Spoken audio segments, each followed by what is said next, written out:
अमरावती विमानतळाच्या नावाचा वाद आणखी तापणार का असा सवाल आता उपस्थित झालाय, कारण डॉक्टर पंजाबराव देशमुखांच्या नावासाठी काँग्रेस खासदार आग्रही झाले। याबाबत लवकरात लवकर संभ्रम दूर करण्याची गरज आहे अशी भूमिका भाजप खासदार अनिल बोंडे यांनी मांडली। खूप मोठं व्यक्तिमत्व आहे, त्या व्यक्तिमत्वाचं नाव त्या एअरपोर्टला पाहिजे होतं।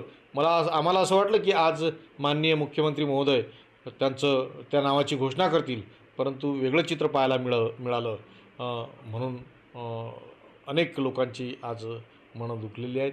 विमान प्राधिकरणासोबत आम्ही संपर्क केला, ते म्हणले असं कुठलंही नाव देण्याची घोषणा आम्ही केलेली नाही। नेमकं विमानाच्याच कर्मचाऱ्यांच्या वतीनं जे मागं नाव दिसतंय ते प्रज्ञाचक्षू संत गुलाबराव महाराज विमानतळ एअरपोर्ट असं दिसतंय।